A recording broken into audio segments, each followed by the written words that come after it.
This Recording call is is now being on. recorded. Hello, I'm Peter Bell, and I'm here with Mr. Neil Briggs, Playfair Mining. Hello, Neil. Hello, Peter. Good morning. Thank you very much. Let's talk our way through the Playfair Mining new presentation deck here. RKV, copper project in south central Norway. Indeed. The name RKV is simply because there are three significant deposits on the property, but they all have long Norwegian names. And I don't know how everyone will go pronouncing Rustvangen, Kvikni, and Vakelien. So RKV is the name we're using. It's in a nice accessible part of Norway. It's on the main road between Oslo and where am I? Trondheim. And Trondheim. It's about 350 kilometers north of Oslo, maybe 100 south of Trondheim. So it's a good location and lots of infrastructure. And it's an old mining district and people are used to mining. Yeah. Well, and speaking of people who are used to mining, yourself and Playfair Mining junior exploration company that's had a few different things over the years, and thinking about Newfoundland, tungsten, and gold in Ireland, there was some connection between those kind of geologically. I wonder, Norway, is this completely new region setting thinking? What's with the thinking of getting in here? Well, it's basically the same geological system that goes all the way from the Appalachians in the U.S. up through Newfoundland, through Ireland, and into Norway. They call the Caledonides when you're over in Europe, and the Appalachians when you're in North America. But if you reassemble the continents prior to the Atlantic Ocean being formed, they all line up perfectly, and they're the same basic rocks and the same kind of mineralization throughout them. The gold in Ireland, for example, is similar to the gold in Newfoundland. Yeah. And this copper in Norway, there's a deposit in central Newfoundland which is kind of similar to this. And the basic rocks hosting it are very similar. So the rocks are familiar to us, let's say. Yeah, certainly. And Beshi type and everything, lots more details to get into at some point as we work our way through the deck. Lots of material in this new presentation from you guys. Recent project option from EMX Corp there just before PDAC 2019.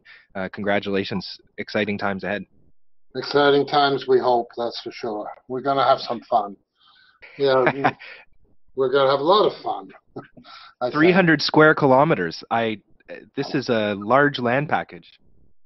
It's a very large land package indeed, very large. And interestingly enough, I mean, it contains two past-producing copper mines, a nickel copper deposit which has not been mined, and over 20 other known mineral occurrences in the area. Most ancient exploration was for copper. Recent exploration has been more directed to the nickel end of things. The V in the name is for Vakelien, which is the nickel project. I was aware of this nickel project in 1975 when I worked for Falconbridge. And Falconbridge went in this area looking for Beshi type copper. They sampled one old copper project, old copper showing that was geographically away from all the others, and were very surprised to find they got 2% nickel. So they changed their focus and focused on the nickel. and eventually discovered a small deposit and drilled it off, about 400,000 tons, 1% nickel and 0.4 copper. Probably too small to be a standalone mine, but a really good start because, if you could get another 1,000,000 tons in the area, you could probably have a central mill and truck things to it. So it lowers the bar considerably. Yeah. There was a further big amount of exploration in the around 2004, and at that time, again, it was for nickel.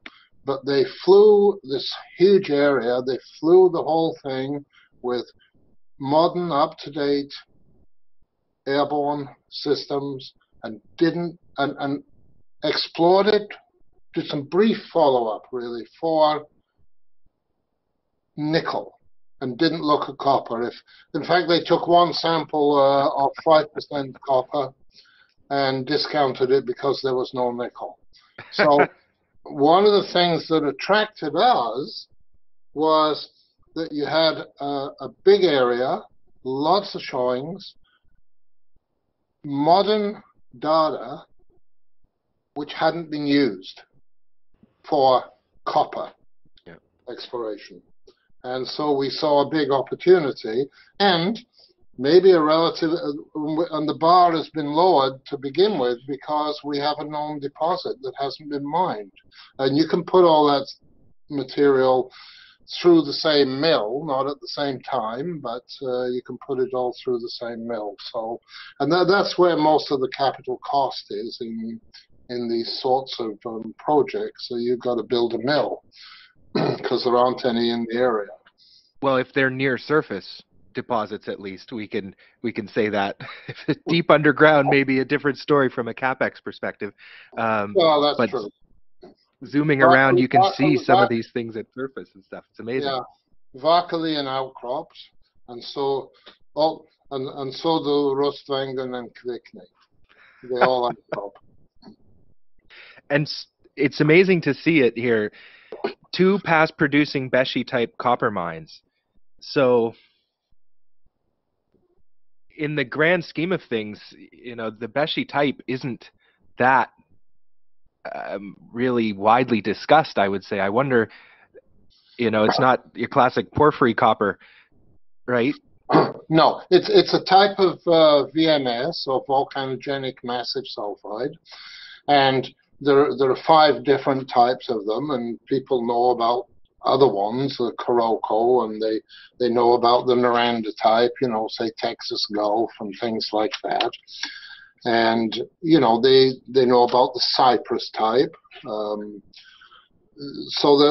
But not very many people know about the Beshi type. It's named after a mine in Japan, a mining area in Japan, which also started in the 1600s. And wow. The rocks around it, all of the VMS type of deposits, whichever of the 5 types they are all formed in the same way, basically from hot springs under the ocean, bringing up metals from down below, and when the hot water hits the cold seawater, the metals precipitate out and settle down onto the seafloor. And they're all formed in the same way. The differences in the types are where they are in an ocean basin. They're mostly the same types of the same minerals, the same metals, but in different proportions sometimes. And the surrounding rocks are different depending on which type they are. So that's the rough outline, but people know VMS deposits. Yep. They don't know much about Beshi type VMS. Well, and again, to have 2 of them, localized here in project area, I wonder, in the global inventory of Beshi type, are there hundreds of those really deposits known, or it's not thousands? I wouldn't think. I don't think it's thousands. It may be hundreds. I think it's probably low hundreds. The largest one in the world is in BC. The largest known one in the world is in BC, Windy Craggy, which is in northern BC, but since it's now been put into a park or a World Heritage or something, it will never be mined, but it's probably over 300 million tons. And how it got from the ocean floor up to the top of a mountain is quite a story. Oh yeah, well, the top of Everest are rocks which were formed on the seabed, on the seafloor. Geology, it's amazing. Mhm. And 20 additional known mineral occurrences on the RKV project here. And, Again, and most of them are Beshi type. oh really? And so is there a pretty clear signature then that you're looking for? Kind of mineralization style, like it's recognizable, and I guess if it's outcropping, it makes it pretty clear to determine. It does, and part of the problem is that there's there's almost too much mineralization. It's how do you sort out where are the good parts of it, or where are the parts you're more interested in? Wonderful. Yeah. One of the things that you find in Beshi type of VMS that you don't find in the other four types is a relatively high content of cobalt. Not mineable on its own, but enough that you would recover as a byproduct of mining the copper. Okay. And it's quite noticeable whenever you look at the assay data from these Beshi types that this, yep. the cobalt is never zero. It's a higher number, but it's about in terms of grade probably 1 to 2 pounds of cobalt per ton of rock. And it's various cobalt prices, but it can be quite a nice little sweetener. And that sounds like maybe not 0.1% cobalt, but almost 0.05, half a point. 0.05. Yep. Sorry, 0.05. There's lower numbers, Peter, but say about a pound per. You can use a pound per ton as a rough number. Okay? Really? Okay. Yeah. Well, I look forward to seeing all those tonnage and grade numbers here at some point. How much do you know about those the 20 known occurrences? How much do you know about them all? Not a huge lot, but the Norwegian government, the Geological Survey, has data on all of them, which you can access online. So say for each one of those, you can go online and get a data sheet from it, which will explain the work that's been done, summarize the work that's been done, show you some photographs, and also give you assays of samples that the survey took. Oh, wonderful. Yeah. For all of that data, and it's easy to access online. Well, you guys stick in good jurisdictions again, in terms of the geology and the information available. Wonderful to hear that here again, and also hear you foreshadowing some of the other stuff too around sorting through all these different targets and where to look and other stuff that's in this deck. And I know you guys are working on it. Thank you. Yeah, lots of stuff, Peter. And maybe just one question about this last point here, a little modern exploration. Any sense for the reason why? No, it hasn't been that active generally for whatever reason recently, and I don't know why. But on this project specifically, the modern exploration ended up being sidetracked into nickel.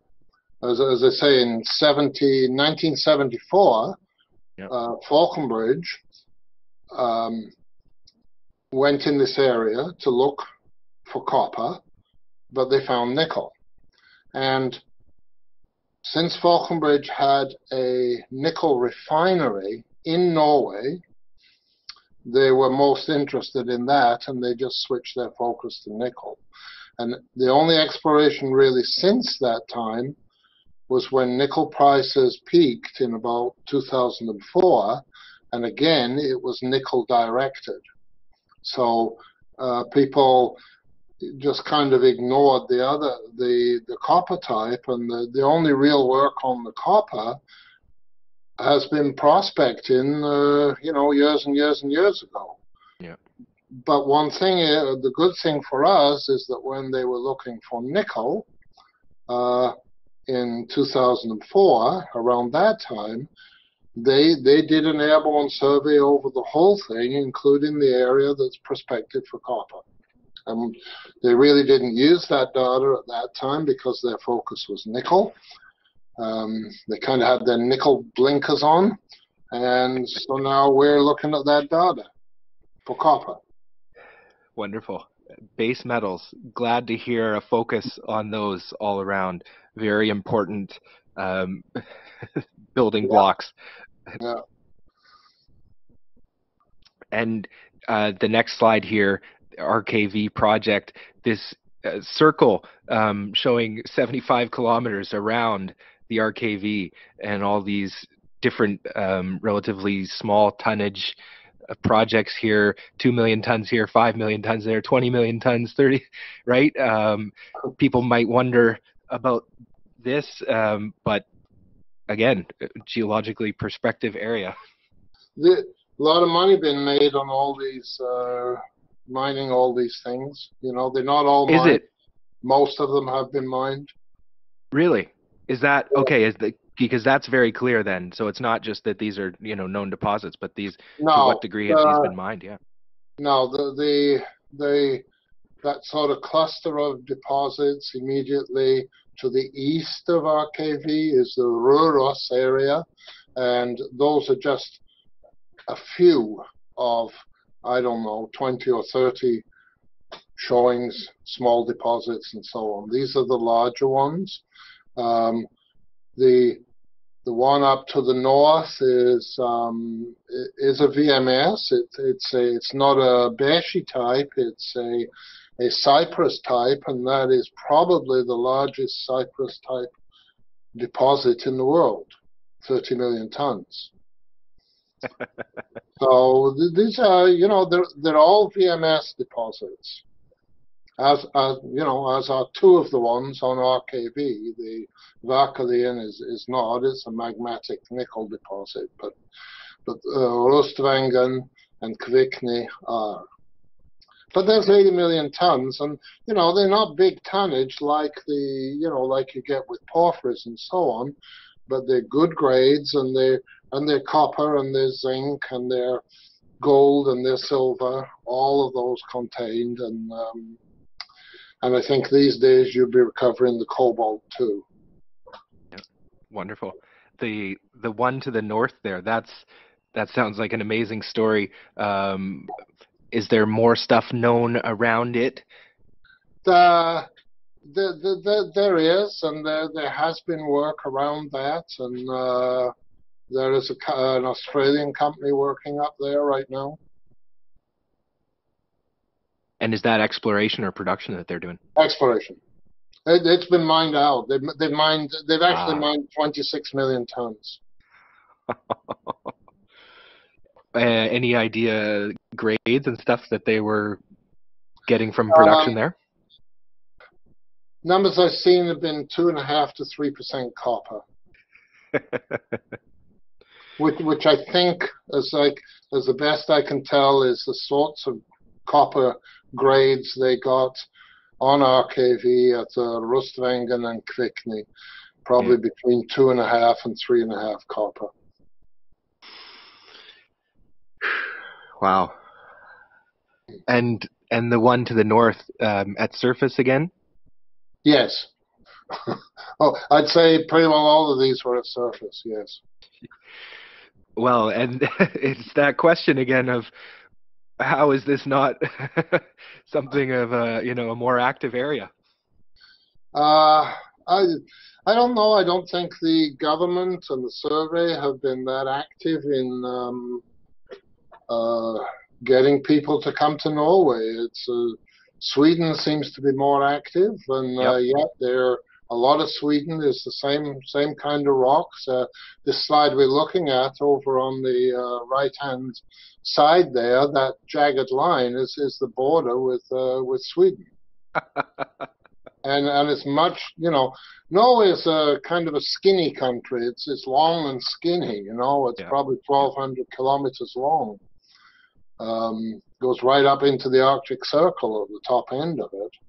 Yeah, it's amazing to see that map on the previous slide of the country there, Yeah. showing the way it kind of wraps around the edge of the northern part of the continent there. And so many questions. And the Sweden, you mentioned the story of one of the Lundin Group companies, I think Storliden or something was the name of a project that they put into Yeah.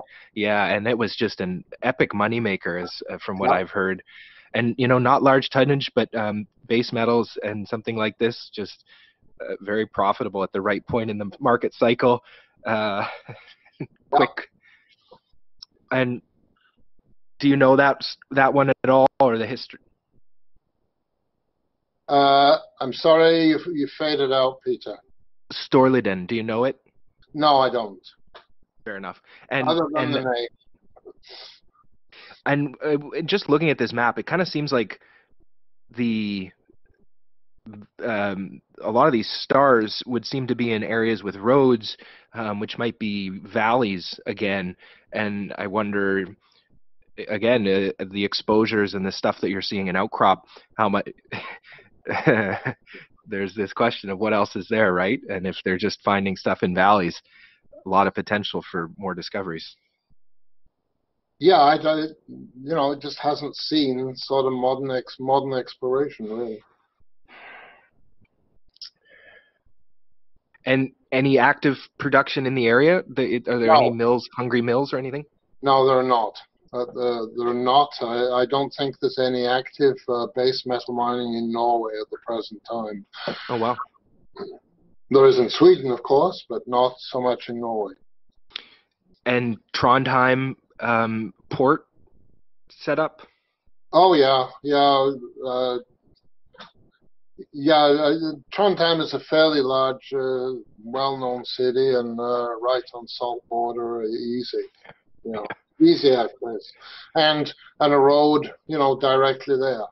Power, all power and all that stuff. Any one of those things you need are here. Yeah, yeah. Well, and it occurs to me in passing, you're talking to you about the weather there recently, and I think the weather's worse in parts of Canada than it is in Norway here right now. Yeah, April. particularly this sort of southern part of Norway.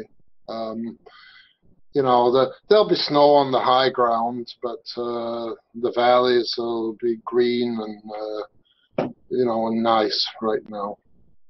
And on this regional scale too, how much kind of cover is there in different areas? All these known things in outcrop that were found there. I wonder about other. It's heavily covered by overburden, so is it? Very heavily covered. So that's another reason why a lot of the discoveries were found in valleys where the streams had cut down through the overburden and exposed the bedrock. Oh, okay. Looking on some of the broader sat views there, it seemed like there's a lot of rock exposure on some of these big faces, but I don't know what I'm looking at too much with that. Yeah, generally, even on when you get up onto the high ground, there's a lot of peat bogs up there, and really? And then there's a lot of what we would call caribou moss here that covers a lot of it too, covers a lot of the outcrop. Reindeer moss, they call it. So when people talk about moose pasture. Yeah, exactly. Kind of. It's caribou pasture. Caribou pasture, reindeer pasture. Oh Although Lord. this is not the real area for caribou and reindeer in Norway, that's further north. That's right. Yeah, this seems a bit far south for it all. Yeah. And any other juniors in the area, or there's the one Australian company to the north looking at that Yeah, large. not north of Trondheim, not very far. Maybe another 20 or 30 kilometers. There is another Canadian company that did a deal with EMX. It's called Nora Mining, Thank you. and they've optioned some properties from EMX. They haven't started working on them yet. They just did that over the last few months. And all these stars that we're looking at here, the over 80 million tons, any sense of how much was mined out? Most of these were mined. That 30 million tons was mostly mined. The 19 was mostly mined.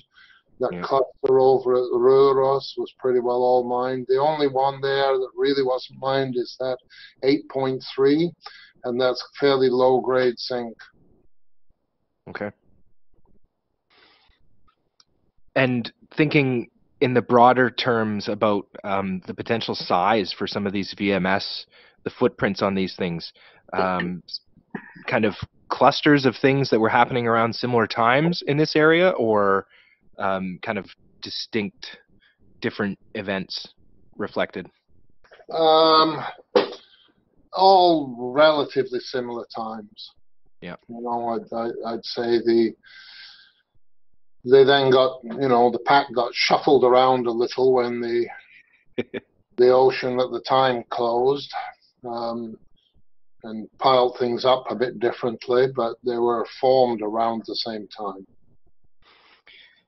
All the plate tectonics that go along with the distinction of the Beshi type are very interesting and quite particular, contrasting to them to Cyprus. I wonder, is it typical to kind of find the two of them in some proximity to each other, or is that somewhat unusual? I think the reason they're in proximity are more because they've been brought together by big piles of rock moving around as the ocean closed. That they weren't formed that close together originally. The Cyprus type tends to be in the middle of the ocean, and the Beshi type tends to be in what they call back arc basins. So island arcs are, between there and the continent, is where they tend to form. Different rocks. Yeah. And I wonder, the broad geological history of Norway and this part of Northern Europe too, is that pretty well understood, I guess? Yeah, and it's also you can look at North America too, and Ireland and England and in parts anyway, and help to understand it. Yeah, they've been there are geological papers. People have been trying to understand it for a long time, and they have a decent understanding now, I think.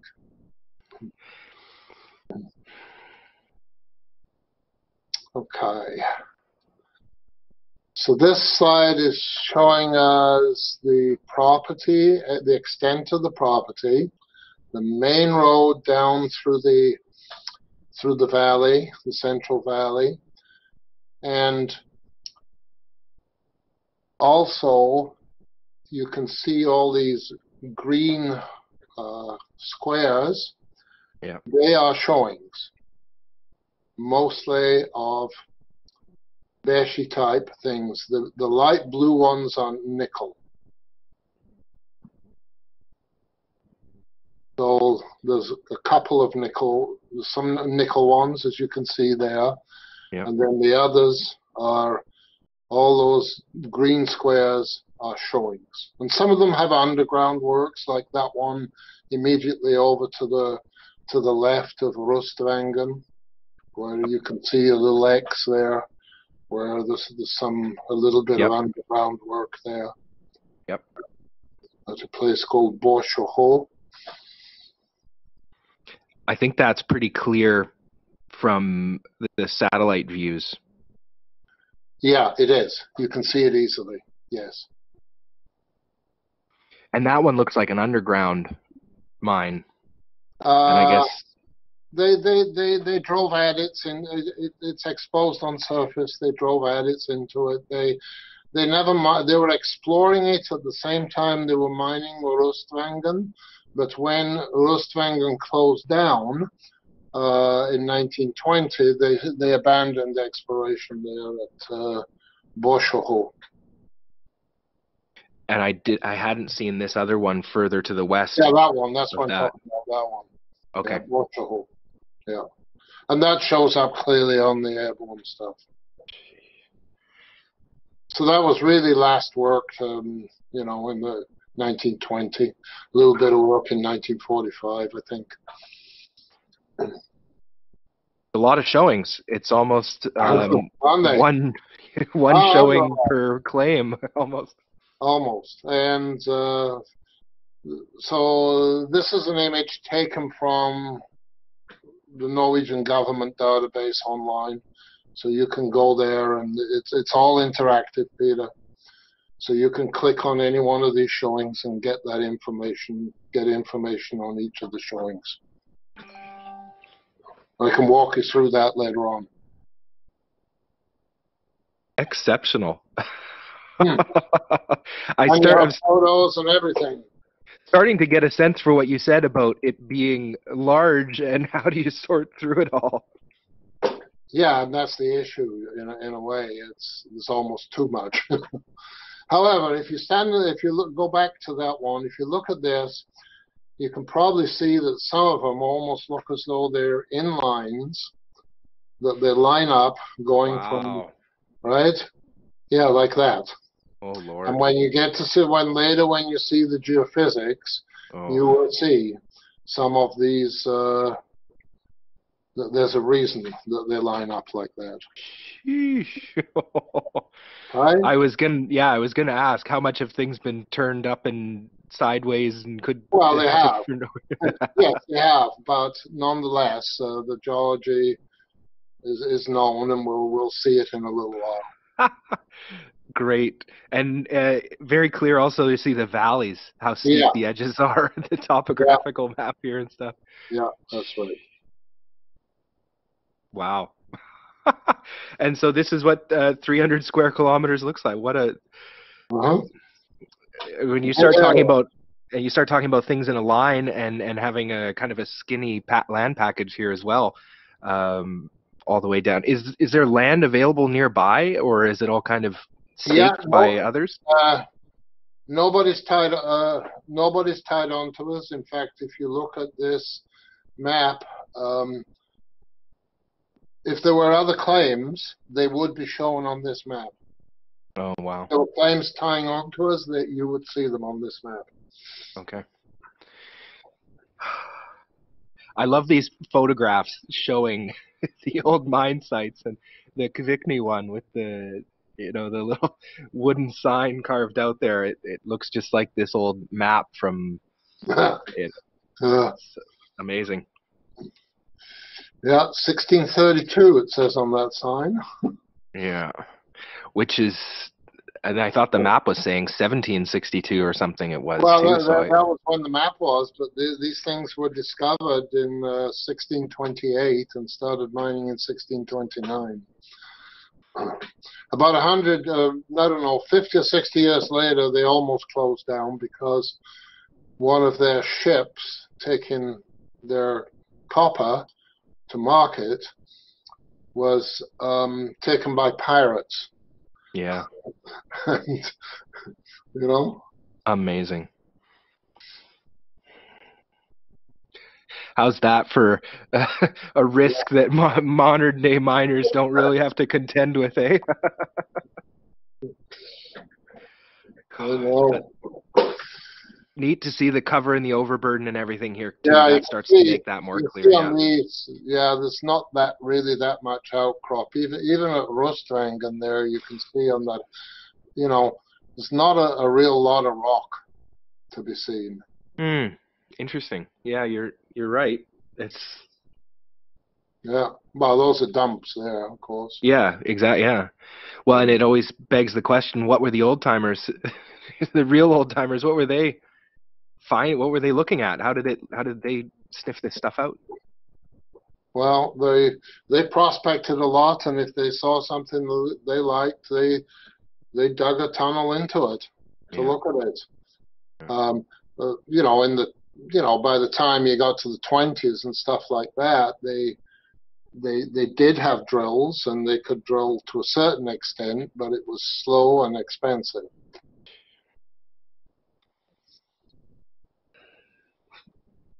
Bedrock samples taken by the Norwegian Geological Survey here. Yeah. That sounds like quite a number there, almost 7% copper. Yeah. And there's a big long list of them, and I say even when there was work going on in 2009, they took a sample of over 5% there.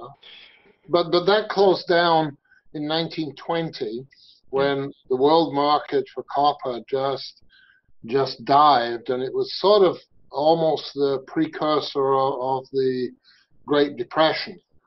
And when that closed down in 1920, it was the biggest bankruptcy in Norwegian history at that time. Oh, really?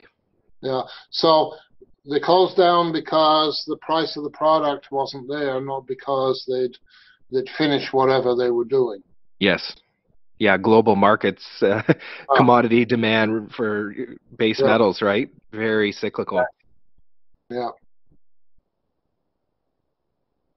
And the bedrock sample, was that at surface, or was that one of the? Did they go any old workings? Any sampling of the old workings? You can't really go into them. They're not safe to go in. Okay. And Vakerlian, I see mention here of 1% nickel. Yeah, and say Falconbridge went in 1974 looking for copper. This was on the maps as an old copper showing from about 1900, and they went in and they sampled it right at the end of the season because it wasn't near to the copper things. They were working mostly around Kvikne, and right at the end of the season they went there and sampled it, and then when they got the results in the fall sometime, it was the sample they'd taken was 2% nickel. So all of a sudden they got interested because it was Falconbridge nickel mines after all, and they did have a refinery in Norway, a nickel refinery.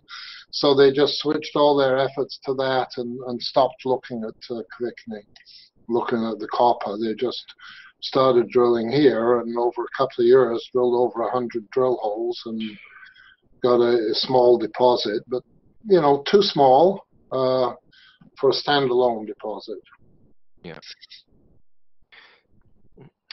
And no chance of riding the coattails of that bigger Cyprus style deposit further north. No, there's never. No, it's all mined, and no. They did look at. There was a nickel mine, several hundred kilometers up the coast, and they did look at. Wow. Could they mine this and take it up there? And as a matter of fact, the PDAC this year, we talked to the guy who was the mine manager at that time, sometime later than this, in the 90s, I think.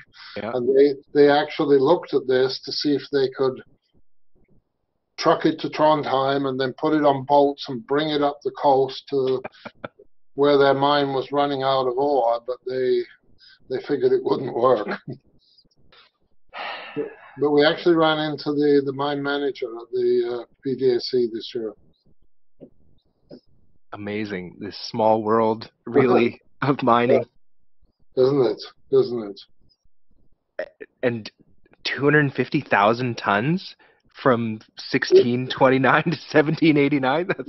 They're just small, they're just mining out just a lot of it by hand. Would be Yeah. and small mines and just little small openings and all hand work. I think so. They never really mined that much. I think of 250,000 tons as a fair amount to do by hand, even. Well, yeah, but over such a long period. Yeah, exactly right. 150 years, Yeah. almost 2,000 tons a year or something like that, maybe. Yeah. Yeah. You know, Well, it wasn't, and I'm sure there are times when they'd have problems and it'd close down and whatever. the joys of production. Sometimes say exploration is a terrible business. The only thing worse is production. Production is pain. And yeah, scary. You can see here the extent of the airborne survey that was done in 2004. That black line and the yellow highlight, and underneath it you can see the current property. And the Oh, airborne survey. yeah. By the way, down in the bottom right there, those are the nearest other claims. Yeah, somebody else owns. Yeah, I think actually EMX might even own those too. Yeah, probably. Yeah, but yeah, so you can see the extent of the airborne survey. It was a big survey, covered a lot, more than the current property, but the current property is the guts of it, if you like, right? What happened is when the price of nickel went up very high, 2003, 2004, Falconbridge kind of went back on all their old work in Norway, and they had a lot of nickel showings in various places, and they restaked them, and they made a joint venture with Blackstone Ventures, a Canadian company who raised a lot of money, and they went looking for nickel. And they looked for nickel in this area, but they switched their focus to an area just north of Oslo, within, 100 kilometers north of Oslo, and ended up spending most of their money looking for very low grade but large tonnage, like 0.3 nickel.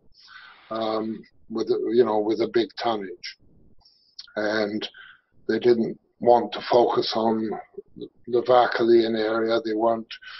And they didn't think there was much nickel potential where the copper is, which is a good conclusion. There isn't, but luckily for us, they'd flown it, right? And they did some limited They flew it in June of 2004. The survey was contracted out to the Norwegian Geological Survey. It's a good quality survey. And they did a little bit of follow-up in June and July of that same year. And that was all they did. A 2 months work window here? It was actually less than that. And they visited... I think they visited about 60 places in less than 30 days. Oh, Lord, what a rush. So you have to spend all the time traveling from one to the other, actually. Yeah, that's exactly, you're 10 minutes here and a few hours or something if you're lucky at another showing. That's a pretty rushed. And it is. It's a very brief thing, and they go in there on most of this stuff and say, oh, this is not favorable for nickel, let's move on. Is what happened. Fair enough, yeah. I wonder the target list that they have versus the NGU known mineral occurrences that are, how those compare. Some of them in the same area, and we'll see it on some of the other slides a little bit anyway. But for copper, a lot of them compare with where these showings are. Yeah. But they went there and they said, oh, look, somebody's been here before us and looked at this showing, and it doesn't look good for nickel, so let's go. Wonderful. And to clarify, Falconbridge contracted the Norwegian Geological Survey to do that airborne work. Yes. Yeah, they did. That's what they did that at that time, and it's a good quality survey. Is there not other kind of geophysical contractors in the country? At the time, I don't think there was. There's one out of Sweden nowadays, but Yeah. not really. Interesting. And is that a possibility or a priority really for Playfair here at some point potentially to do more geophysics with the NGU? I don't think so. No, I think our focus would be to evaluate this geophysics that's done. Certainly, a possibility we'll do ground geophysics, yes, but not more airborne at this time. Wonderful, yeah. And for you to have a wider focus, including copper, whereas Falconbridge was just focused on the nickel, as you say, that really you're doing work that was left undone over a decade ago. So it's great. In a way, yeah. Thank you. Whew. Here it is, the Aero Mag. There's a quick look at the airborne, and you can. There's both the mag and the EM on this map. The color.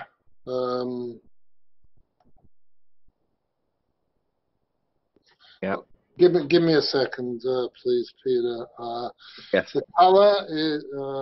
I need to just respond to. This call is being recorded. Okay, so the color you can see here is the airborne magnetics, and those black lines that you can see, long, skinny black lines, are the magnetic conductors. So they're telling you where things, well, that conduct electricity are, like metals or like graphite, things like that. And you can see how they coincide fairly well with the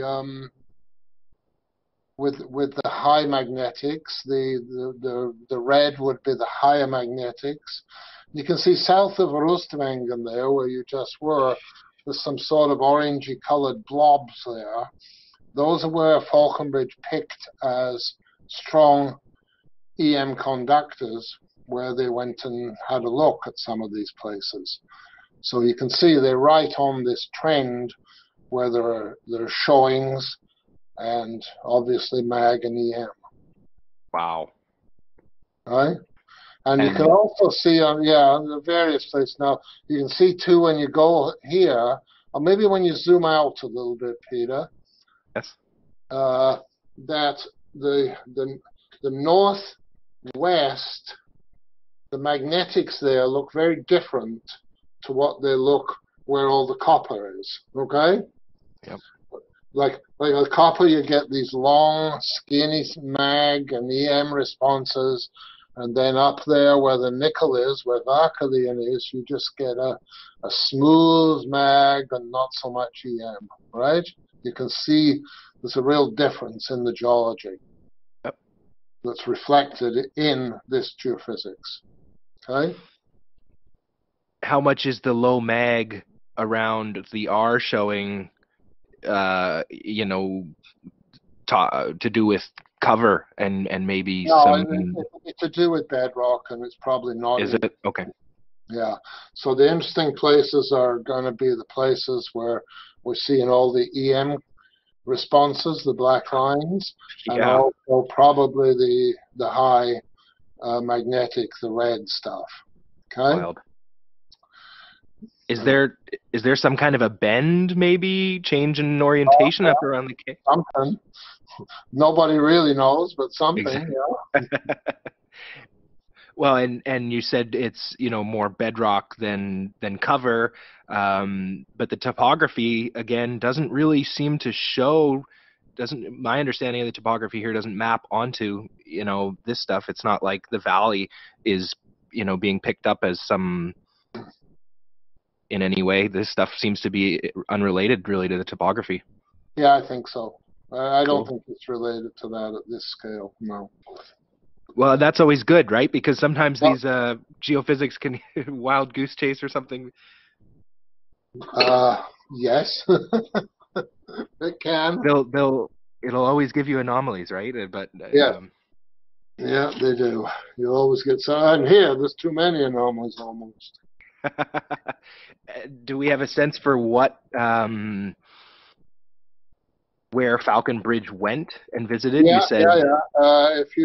If you look on this map, you can see some areas. Let's see if I can find one I can see. See from where there are some quite faint, if you like, square or oblong areas outlined with a white line. I see him. Yep.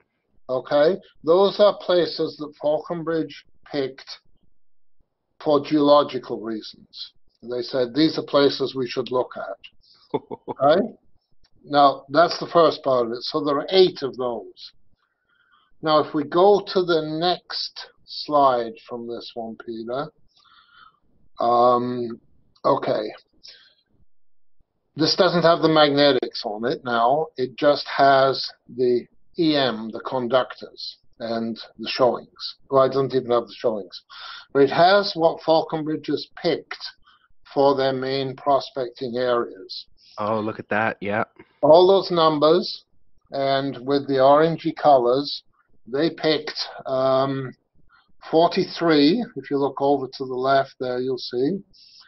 And then up north of Varkalian, from a 1979 survey, they picked some other ground conductors to follow up. And there were 11 of those. So they had a total of 62 places to visit. In And 30 they days. visited them in 3 weeks. Yeah. 3 sites a day. So I would think it was all travel time, and when you look at the thing, it just says, oh, there's old trenches, somebody was here before, or there's these particular kind of rocks, and they're not favorable for nickel. And they took a sample from Rostvangen, which, as you can see, was 4.91% copper, 0.06 cobalt, and so on, but 0 nickel, so no work was recommended there. Because they had their nickel blinkers on. Yeah, exactly right. It's, to hear you talk about 60 targets in 30 days or whatever, but then to see it, right? And the bars on this map, these are kilometer bars, I think, or? I'm not sure, Peter. But the scale of the project, right? We're talking about 300 square kilometers, exact. Top to bottom is 30 or 40 kilometers, So those are probably more than kilometer bars then, right? So the travel times you're talking about are just unwieldy. Yeah. And it was a 2-man crew. Surprisingly little out around this EM conductor. There's some. Well, you can see the numbers on there. Yeah. These numbers are the places they visited and the number they gave it. So they went to some of them here and there, but,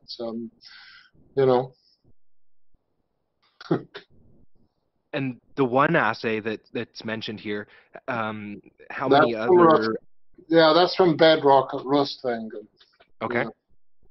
And each site they visited, did they, were they taking rock chip samples of some kind?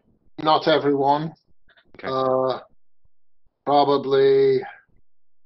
I would think there's about 15 samples, and they were all grab samples. And that's the best one. 15 spread across 60 different targets. Yeah.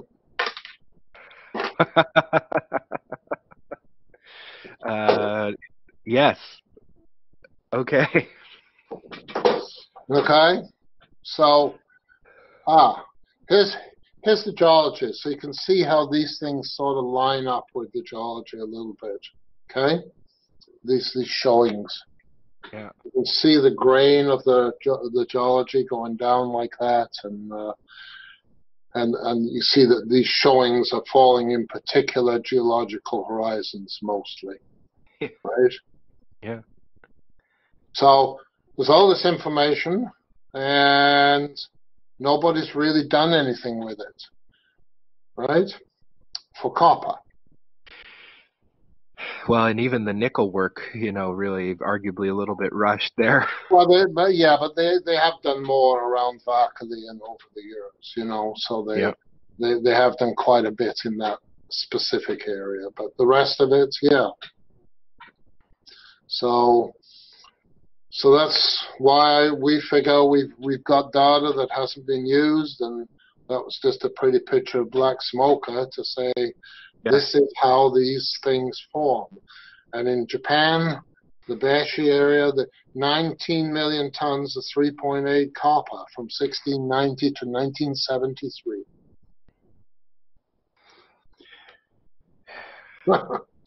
Quite a thing, right?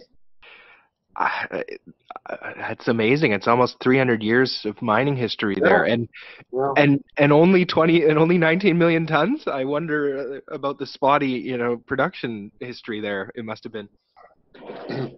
Well, yeah, I'm sure, particularly in the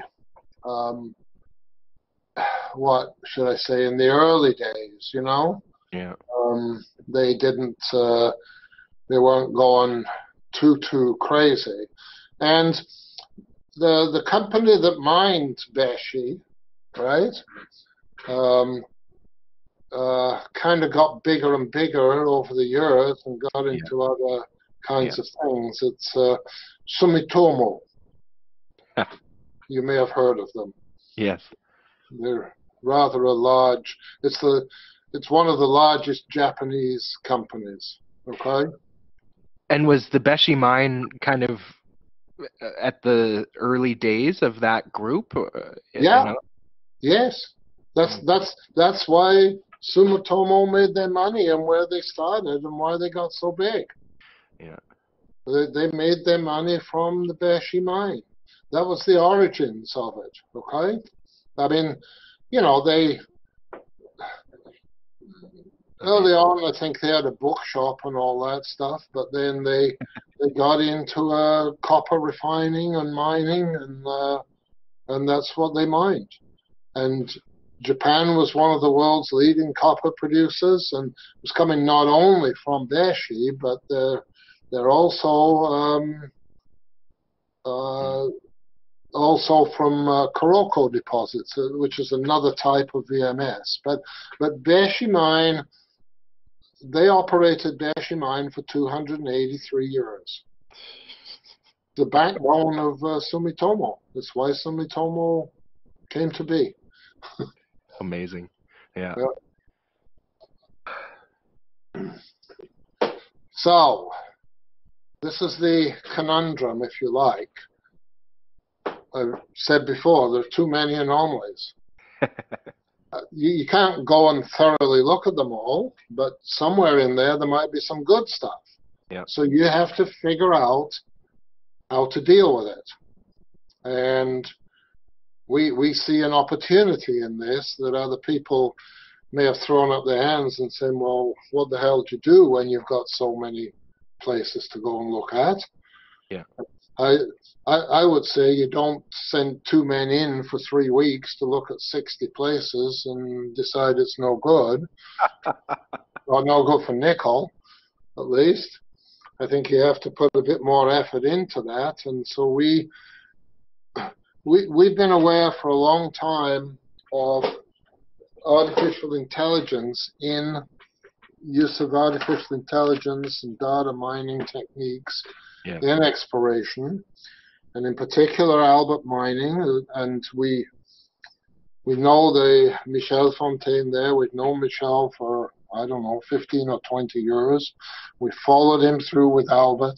The work they're doing there, and Albert and the predecessor, Diagnose, and we've been looking.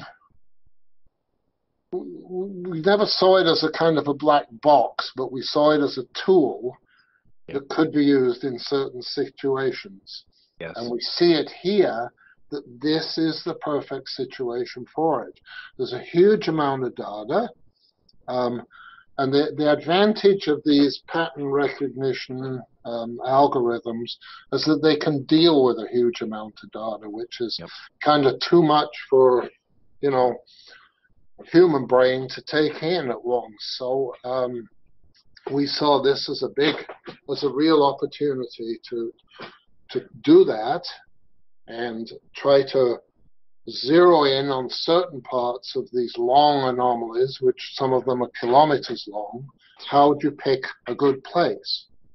And the reason they're so long is typically with Beche deposits, two things. One, you get sulfides, which are in beds that extend for kilometers and will give you responses. You also get the surrounding rocks also contain graphite beds, which will also give you long anomalies, and you're not interested in them, right? There's nothing in them for us. It's not good enough graphite to think about it for graphite, and it certainly won't lead you into base metals. But we see this as the first step in zeroing in, and then as a second step, geochemistry of some sort seems to be the logical idea because it's largely covered. And, you know, new things, if we find them, there's been lots of prospecting over the years. So the chances are if you're going to find something new, it's going to be in a covered area. So some kind of geochemistry. Now, we are believers in a modern type of geochemistry called mobile metal ions, which is a soil geochemistry method, quite different from most soil methods. It detects things at very low level, ions which move vertically upwards from bedrock. And you get an anomaly, you get a sharp anomaly, and it's vertically above the source. With most soil work, particularly in glaciated areas, which this is, it's an area that's been heavily glaciated over the years, with several phases coming from different directions.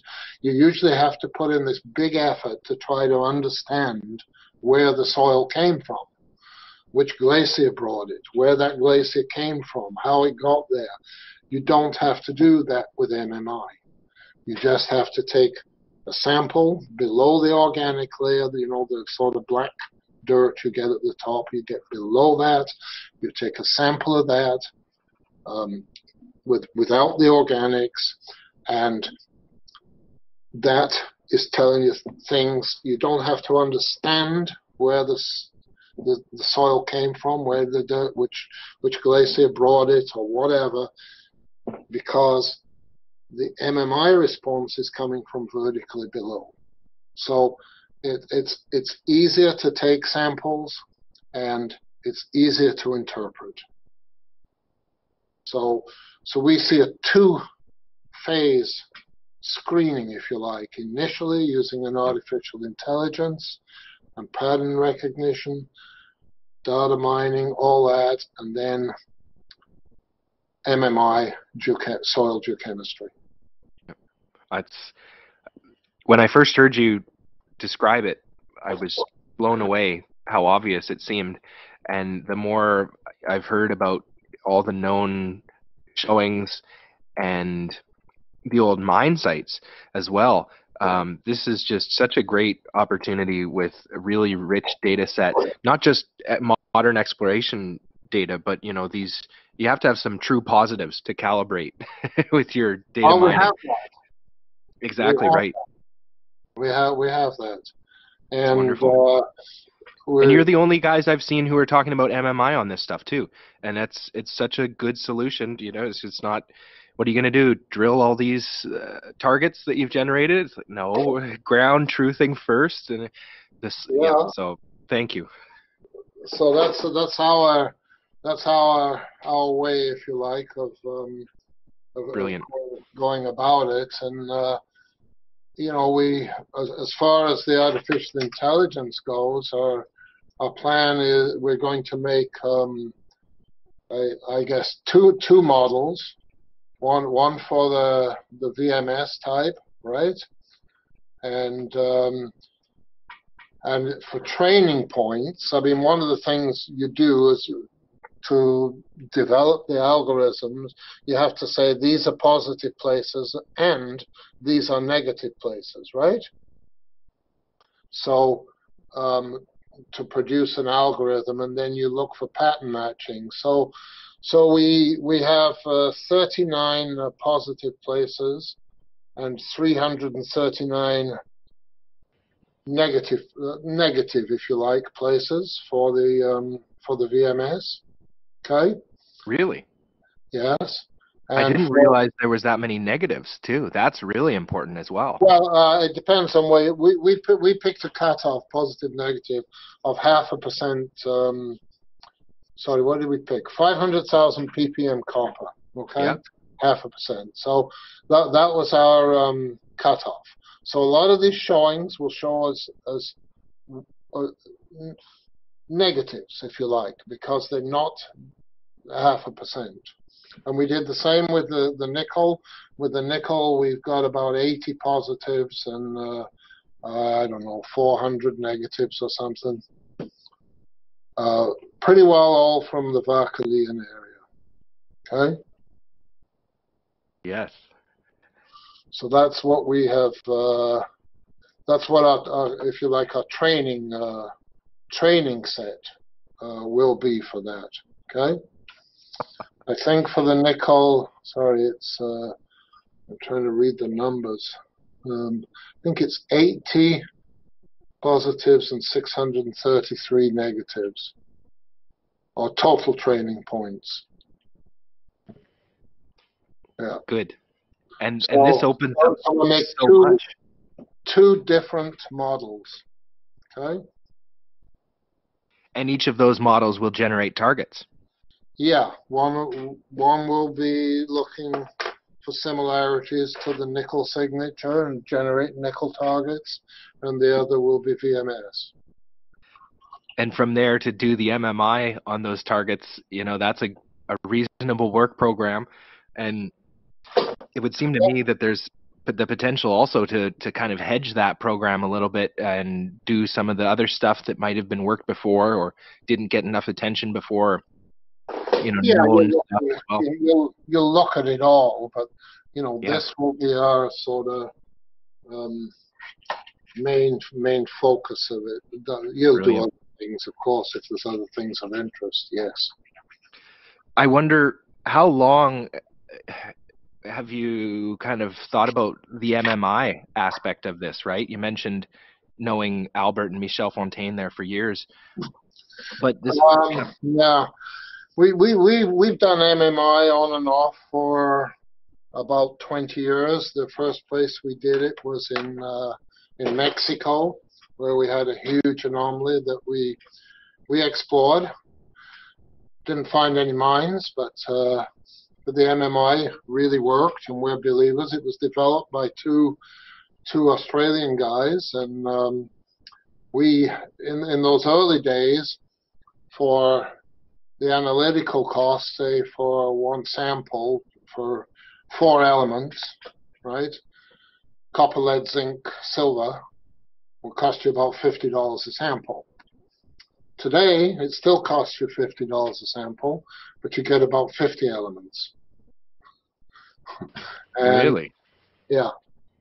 And you can find out lots of things from them. And we just think it makes all the sense in the world, you know, rather than just doing stream samples or soils. Yeah, pretty diffuse stuff compared to the potential. Yeah. And I guess the fingerprinting with all those 50 elements, you know, you may. How much do you know about the geochem of, you know, the real target, the juicy target areas? Well, we know that if you're into the real juicy copper stuff, you're going to see things like cobalt, for example. I mean, Yeah. you know, which you don't normally you won't normally see much cobalt around, but Yeah. also when you've got that much data, what the MMI guy in Australia is working on now is to try to use all 50 of those elements, Yes. give you a prediction of what the rock type is below the sample. And this is something new that he's working on right now. Wow. So that'll be interesting. I don't think we've quite got there yet, but he thinks he's close. And I wonder how many iterations would you expect to do? You know, is it kind of one pass with the AI for target generation and then one pass for MMI and then, you know, you kind of, or is there the potential to kind of repeat each of those stages a few times? Well, the only point of redoing the AI would be if you have a lot more information. Fair enough. Yeah. You know, it's not going to change much. MMI, well, you're going to be fairly selective about the places you pick, but you can always go and do more places whenever you want, right? Wonderful. It's amazing. I look forward to seeing it.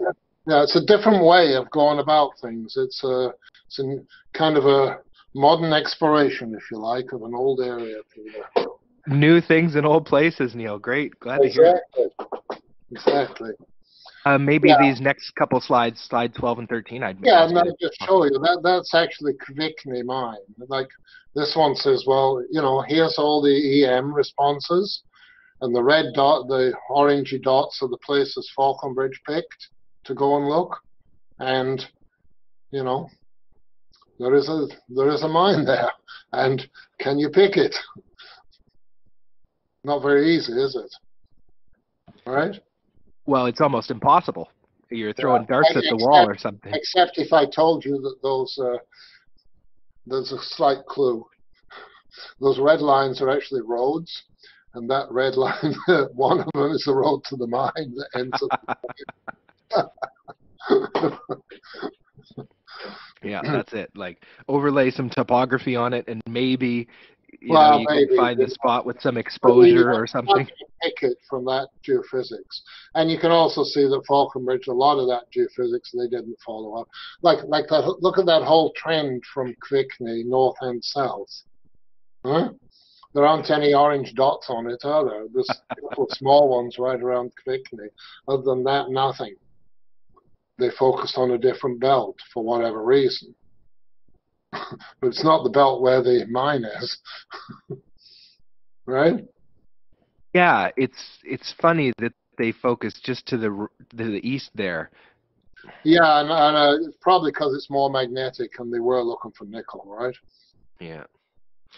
But it seems kind of unreasonable that you'd even find the copper and the nickel stuff kind of co-spatial there. They're not. Yeah. But they remembered that Varkelium was found by going to look at an old copper showing and sampling it and getting 2% nickel.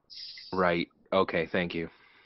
But what that slide also tells you, this one, the one with the star on, is that there's all kinds of other geological causes for EM anomalies and magnetic anomalies. Barren sulfides, graphite. Barren pyrrhotite is magnetic. Yeah. Iron formation is in the area. Mafic volcanic rocks, they're all magnetic. Your barren sulfides and your graphite give you EM conductors. So like a lot of these, the majority of these conductors will be caused by things that aren't of economic interest. That's what it'll be, you know? Right? Yes. Yes. Call from 160. No, thank you. No call. I can mute you if you want or whatever. No, it's junk. CRA, the Canada Revenue Agency. Probably in Chinese if I had to guess. Yeah, we get those, don't we? I wonder, 3, is that a spot where Falconbridge did grab samples? Yeah. Oh, I don't know. I can, hang on. 3. Would they have done a graph sample there? I can actually tell you if you give me 2 minutes, Peter. I don't know off the top of my head. Let me see. Is this the one I want? I just have to open the right place. Correct. Here we go. 3. Did they do that at 3? I don't know.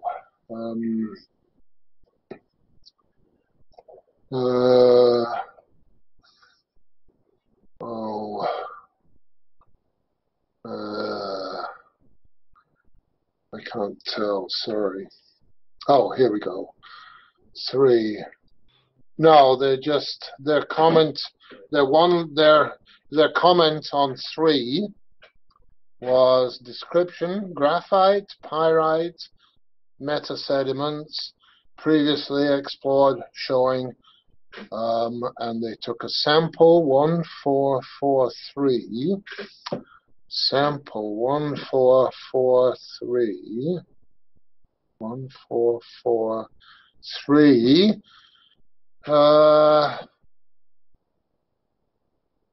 Oh, they got 0.62 nickel, 0.53 copper. Right? What to make of that, too? That's and 0.13 cobalt. How about that? 0.13 is what's the units on the cobalt there? That's not percent. That's high. I mean, a normal number would be 06 or 08, right? Did you say it's 0.13% cobalt at that showing? That is what it says. Now I need to double check that. I mean, I can read the assay, but that is what the assay says. And wow. That is sample 1443. What I need to do is just double check 1443. It's not the best resolution on my. No, I understand. No. Sorry, that was number 4. That's the all-car showing. Okay, sorry, I lied. That is a little nickel showing that's known. Sorry, 14101411. I'm sorry, I read the wrong line, Peter. 14101411. Okay, now I can go and figure it out. 1410. No, they got nothing in those 2 samples. Okay, good. 1440, 1410, 1411. Yeah, nothing of consequence. Okay. Yeah. At showing number 4 with all that cobalt. That's interesting. That's a known nickel showing, Peter. Yep, I see it up here to the west of Kvikne. Yeah, there are 2 nickel showings just to the west of Kvikne, and you'll see them as some of the earlier slides as kind of blue squares, light blue squares.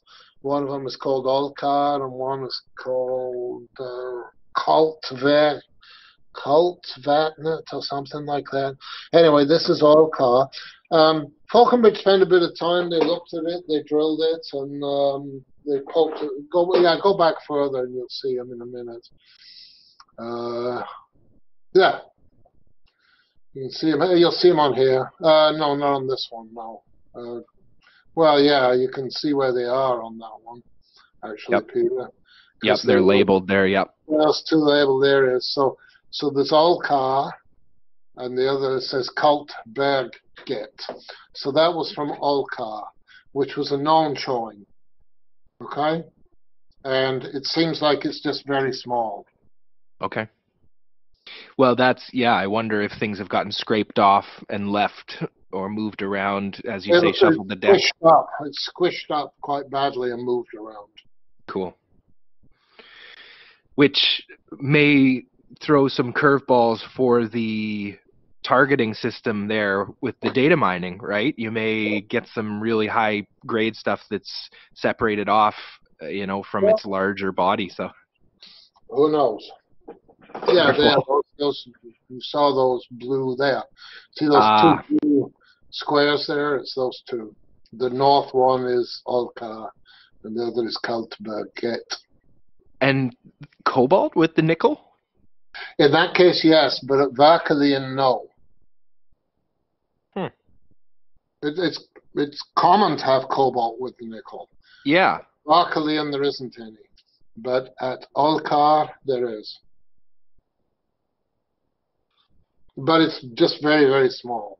But we're going to look at the nickels. We're going to look at both. Yeah. And, you know, I say we have two, we're making two models. Yeah, Right? I hadn't heard about the two model part before. That's interesting. Yeah. And this is just a pretty picture of Windy Craggy, you know. Amazing. And these are just pretties, really, to show you, you know, they don't really say that much, but, you know, it's just what the method is we're going to do, the two stages filtering. And there's lots of information out there on both these things, right? Yes. Yes. They're both examples of important new techniques, right? AI, you know, nobody has a patent on that, but SGS is the only group that does MMI. Yes. The two guys in Australia who started it, one of them is still there. The other has women trouble and is hiding out in Spain, last I heard. But the one in Australia is still there and still working with SGS. And the sort of SGS MMI expert is she retired, but she came back part-time to just do MMI and nothing else. Oh, great. Yeah, that's good. And so she works out of home just north of Sudbury, and she's great. She's just a really good person and knows her stuff, right? Exceptional. How'd you like all this then, Peter? Very grateful. Always a treat to hear from you, and I'm very surprised. The new tricks here. I think you've bested anyone that I've heard anything talking about AI stuff in terms of, you know, the ground truthing with MMI. That's just a very smart approach. And maybe I'd ask, you know, briefly yourself. There's some Falconbridge experience there. Maybe stories for another time, but Yeah, but I was well aware of Varkalian when I worked for Falconbridge, when they were drilling it off in 75, 76. I was working for Falconbridge at that time in Newfoundland. And then later on, in about 1980, I visited Sweden and Norway and visited a number of Falconbridge properties with the guys when I was over there in, I don't know, early 80s.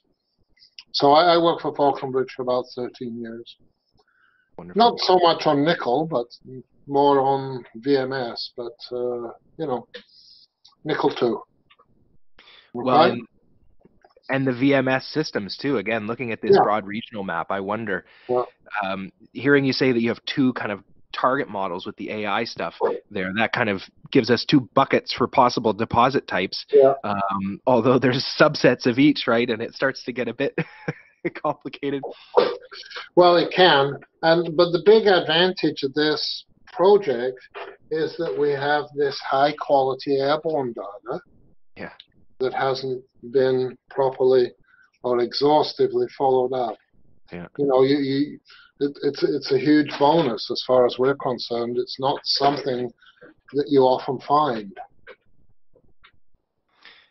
Well, and looking in the regional area again, and the size of some of these things, right? Just that Oh, yeah. takeaway here for people who, you know, maybe looking at base metals, use of the porphyry stories, talking billions of tons. Millions of tons is, you know, what Lots of money success to be looks made like on in terms of millions. exploration. Yeah. Lots of money to be made on millions of tons, believe me. Certainly. Well said. So there you go.